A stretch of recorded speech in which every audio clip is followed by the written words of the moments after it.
Welcome to Stories Behind the Wealth, the show where high-earning professionals discover the real-life moments behind financial success with your host, Gaffar Chowdhury.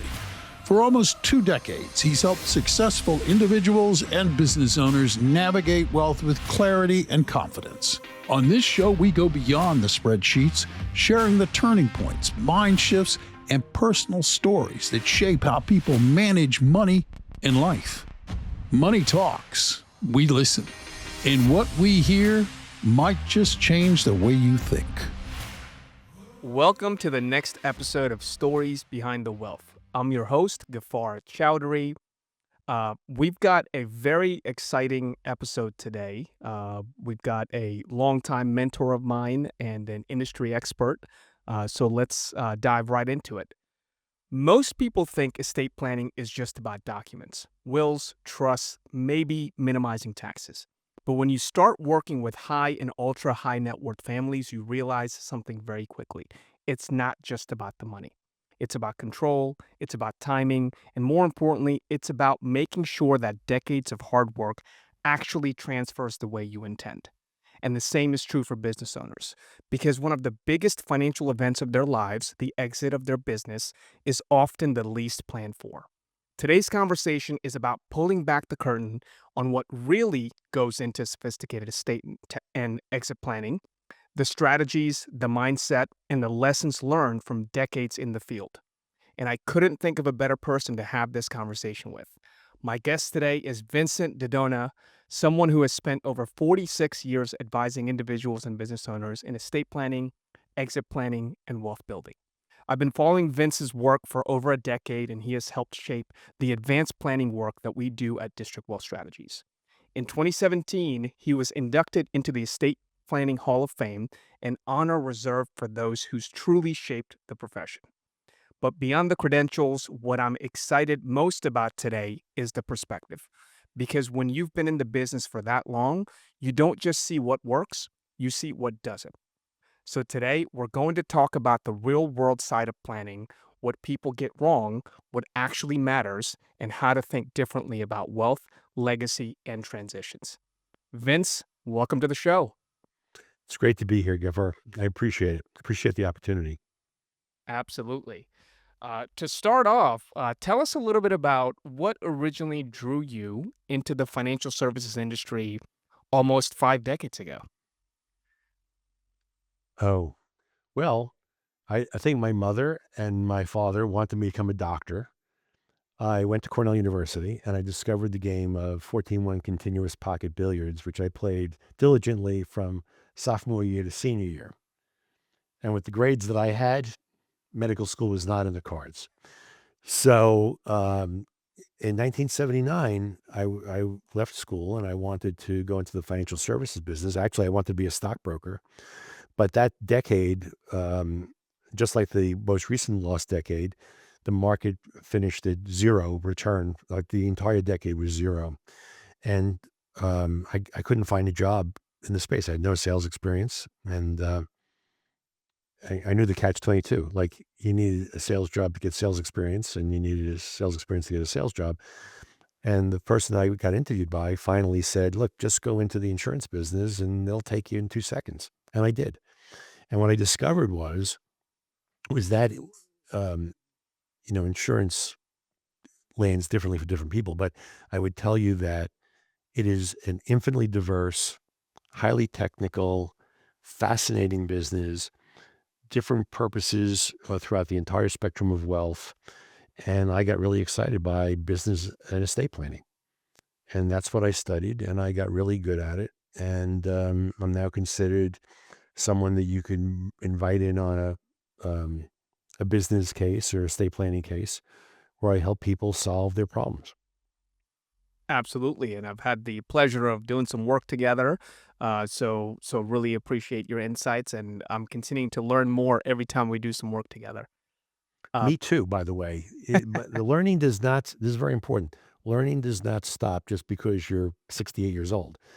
The world's changing, different environments, different people, different outcomes you're looking for. And so I feel like I'm constantly growing in the business, even though I've been around for quite some time. When you think about the work that you're super focused on nowadays, which is working with high net worth and ultra high net worth, what do most people get wrong? They wait and they wait. Um, that sadly, uh, the tax law and health are not your friends. Like the older you get, the more expensive solutions are with life insurance, certainly. And also, a lot of estate planning strategies require time to cook. And if you are late to the dance, the impact is going to be low. So I end up meeting a lot of individuals that are in their 30s and 40s and even 50s that have an amount of wealth that does not trigger the estate tax. In other words, between the husband and wife, let's say it's less than $30 million, because that's the exemption equivalent. That's the amount that you could pass for your estate tax. But they have active businesses. They're still producing income. Their assets are growing. And by the way, no matter how smart I am, no matter how smart you are, we cannot guess what the exemption equivalent is going to be in 3 years, in 12 years, and certainly in 30 years when a lot of our clients may be, getting ready to part this planet. So you have to plan, and you have to plan early. And you have to make sure you have enough flexibility that it can meet any future circumstance. But, for the most part, I think estate planning is delayed because folks want to, they're waiting to see what happens. Now, for the business owner, you have a whole other set of circumstances. And I say this often, it's easier to transfer an acorn than it is to transfer an oak tree.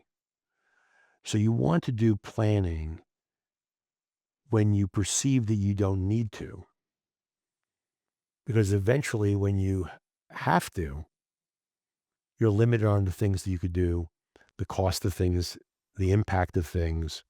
So get it done early. That's so true. Well, seen it time and time again.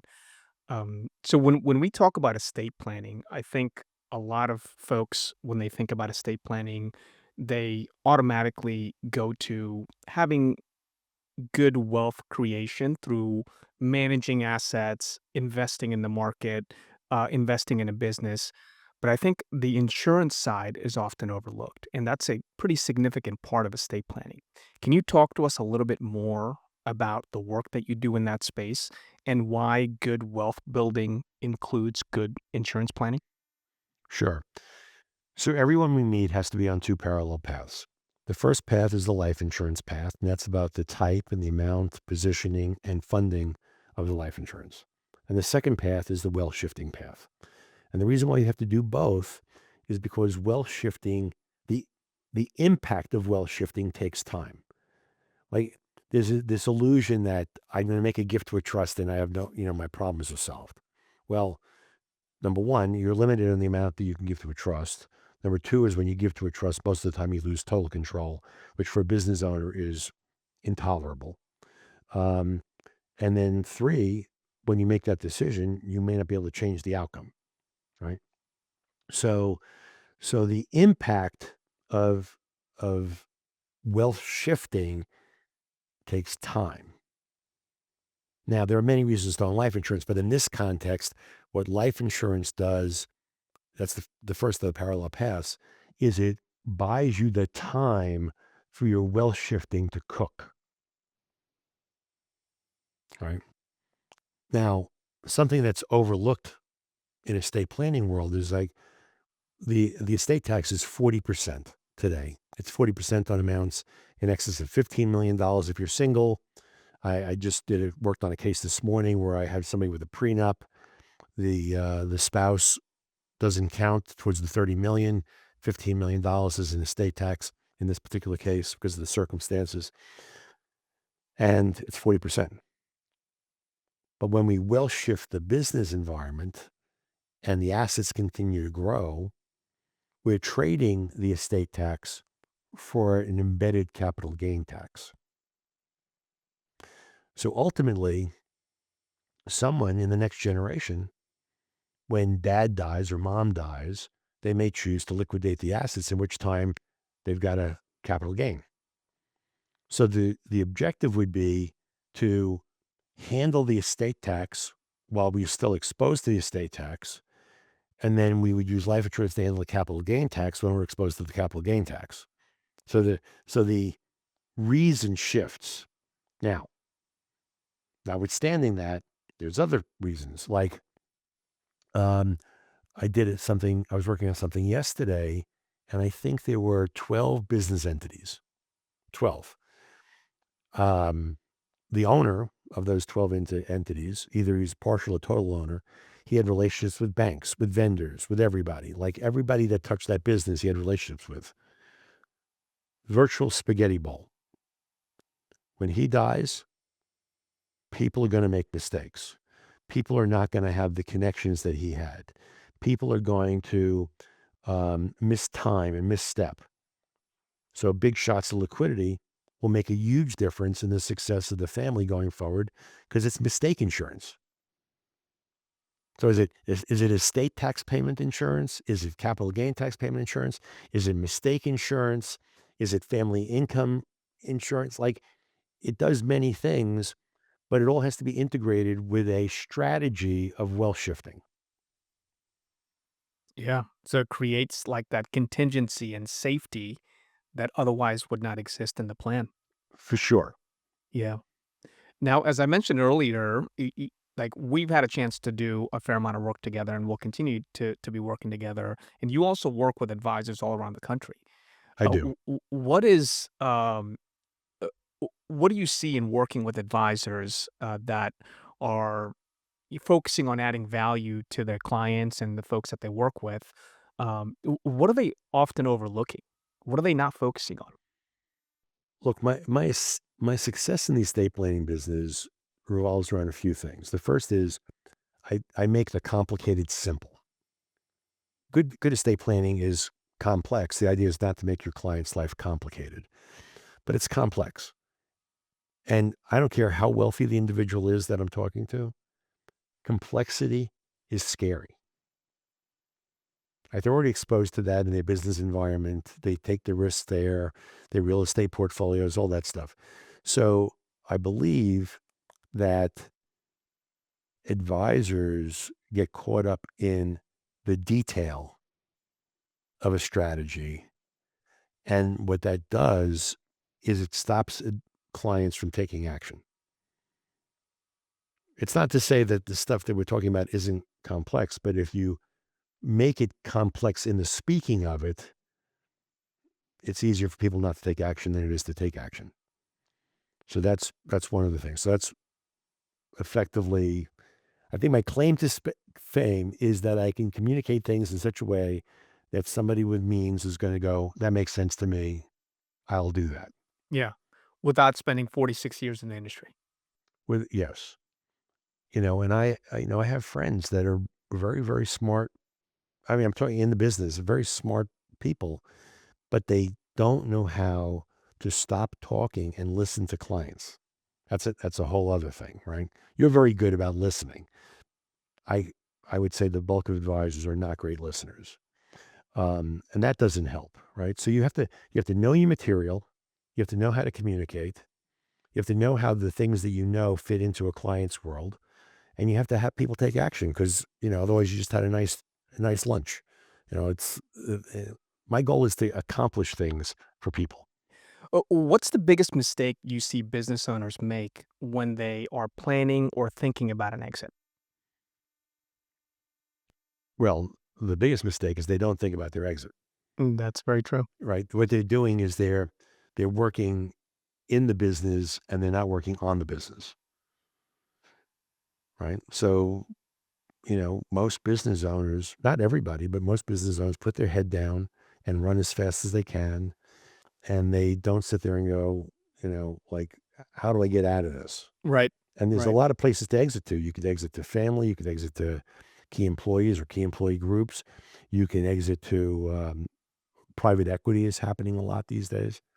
Although the most recent private equity story I heard, I guess a couple of days ago, was the client is getting, the guy sold private equity and he's ready to buy the company back Wow. because the private equity company had no idea how to run the company. Like not pretty.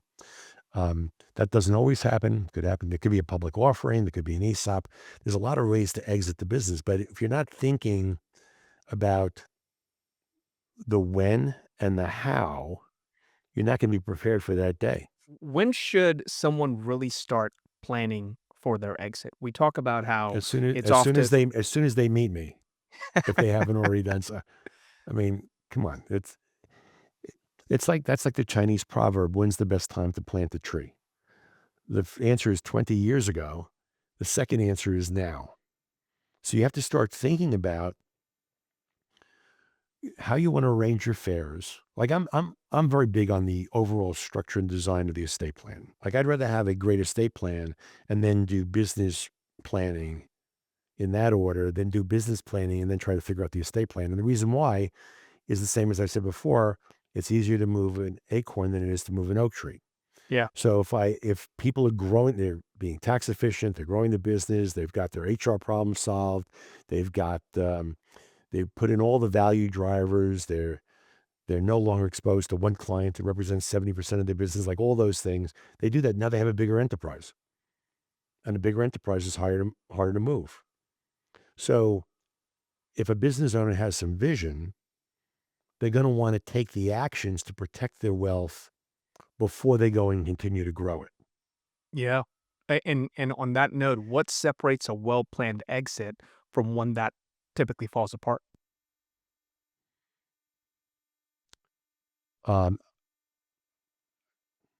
well, let's speak about it this way. Yeah. In the ideal exit, when you decide to leave, let's say it's at 65, you want all your money. You want it right away. You don't want it in stock. You don't want earnouts like that. That would be the bogey. You'd want all of that. Okay. For everything that you don't have perfect in your business, you lose value. So what you have to recognize is that when you're selling your business, you're an amateur seller, and the people who are buying are professional buyers. So the first number that they say is not the number. From your experience, beyond the wealth accumulation and hopefully the great returns and mitigation of taxes, what do the high net worth and ultra high net worth clients really care about outside of those things? They care about, well, actually, what you just said is actually a byproduct that has to be satisfied in order to take care of the things they care about. So what do they care about? They care about their families. I think in 35 years of dealing with the high wealth space, I've yet to have anybody say, I don't care about my kids. I just don't hear that. They don't want to spoil them, right? They don't want to spoil them. But the thing about that is if once your child is over 25, their personality is baked in. The frontal cortex is completely developed, and what you got is what you got. If you have rotten kids, spoiled kids for 25, they're going to be spoiled the rest of their lives. And if they're not spoiled at 25, they're not going to be spoiled the rest of their lives. I'm particularly blessed. I have kids that are good thinkers, good with money, care about things outside of themselves, right? That's nice. Some care about the employees that they're leaving behind. And so they don't do an exit to venture capital because a lot of those people get axed when venture capital comes in. So they don't sell that way. Sometimes they'll do an ESOP instead of selling to venture capital. It could produce the same math result, maybe better. They care about the charities they're involved in. Sometimes they want to be more involved in charity, but they need to be shown that they can give money to charity. Let's have some fun. I've got some rapid fire questions for you. This is a little bit of get to know Vince. So feel free to share the first thing that comes to mind. I'll start off with something very easy. Do you have a morning routine or does each day vary? So I live on the West Coast now. I was in New York for the vast majority of my life. So since 2020, I've lived out here in Las Vegas. I start my day, I get up at 5 typically, definitely by 6 because the dogs need to be fed at 6 o'clock. So there's no sleeping past 6 o'clock, at least not during the week. And that's 9 o'clock on the East Coast. So I'm basically launching into meetings at 6 a.m., sometimes 7, but and they range in all different ways. They're planning meetings, they're follow-up meetings. Um, there's things like that. I have in my schedule at 4 p.m. Pacific, which is 7 o'clock Eastern when people are typically done. I have exercise. Now, if you ask me how diligent I am about that, I try. Yeah. It is, it's something you gotta take care of your body. And 100%. I don't think I do a good enough job of that, but I work on it. Yeah. Right? Yeah. But I basically run fast during the week. So, then I have like a family. Matter of fact, I'm so excited. Next week, my daughters and my son-in-law, my grandkids are coming to town, and I get to spend the whole week. It's going to be almost like a vacation for me, except that I have other people around. Yeah. So it'll be fun. Because good eating out here in Vegas is great, and events. We're going to go see the Wizard of Oz at the Sphere, which I've already seen, but it's a sight and sound spectacular. That's So I try to awesome. enjoy myself. But I run hard. Yeah. I run hard. Yeah. And honestly, I got to tell you, I don't know, like retirement is not in the cards because I'm still providing value to people. And as long as I continue to provide value, I'm going to provide value. That's right. Yeah.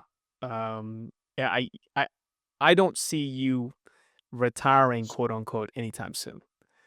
I think you've got Now, maybe when I start losing my marbles, maybe somebody will say, Vince, like go play pickleball and, stay out of the financial services business. But next up. I like teaching advisors. I like teaching clients. I like solving problems. Where else am I going to do that? Yeah. I didn't know you were big into pickleball. Next time you come to DC or I'm in Vegas, we definitely have to hit the courts. Okay. But I move pretty quick for an old guy. I would imagine. So you're probably gonna hand me some losses. I get it. I don't know. We'll see. I've been to 3 pickleball camps in the last 12 months, and every time I go, I learn more. And it's a highly competitive sport, but it's fun. It's super fun. Yeah. And the first rule is don't get hurt. Yeah. Yeah. That's right. Because orthopedic surgeons love people who play pickleball. That's right. If you weren't in finance, and maybe you'll go back to what you just shared, if you weren't in finance, what would you be doing? I'd probably be playing pickleball, but I don't know. Any other profession? I don't. Law. Okay. I think you'd be a pretty darn good lawyer. Yeah, I think I could be good at that. Argument is one of the things that I think I do well, but the law is so diverse. You can be an estate planning lawyer. You could be a tort lawyer. You could be a patent lawyer. There's like so many different things. Yeah. Now you're just Actually, when I was in college, one of my girlfriends, my last girlfriend in college, said that I should have been a patent lawyer because I had the brain around that, the technical end. By the way, I did hard sciences in college, so I have like 27 credits of chemistry, a whole bunch of physics, like all hard sciences. So critical thinking is important, and I think that in law, critical thinking is important. Yeah. Just like it is in our business. Yeah.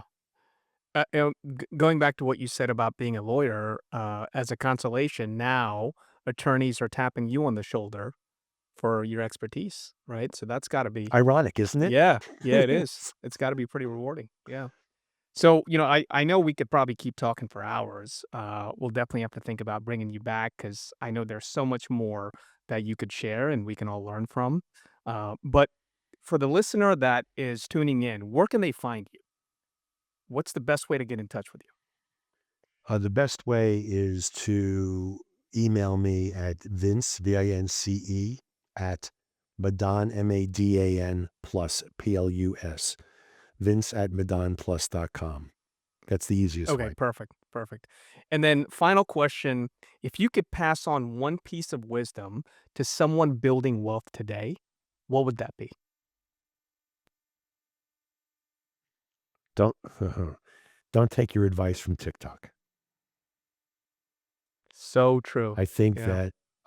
that more damage has been done by people taking advice from folks that have no responsibility on TikTok.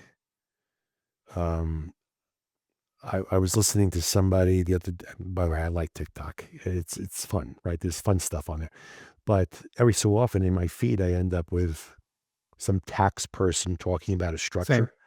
I'm sitting there going, that doesn't work. There's a couple of trusts that are floating around on TikTok and Instagram that literally they don't work. Like they don't work, and they sound like they should. You'd love for them to work. No estate tax, no capital gain tax, no income tax. All nonsense. It's all nonsense. And there are people promoting it. And I got to tell you this, Gaffar, in the last 4 weeks, each week for the last 4 weeks, I've seen somebody getting ready to engage and do that mechanism. Before 4 weeks ago, 5 weeks ago, never heard of it.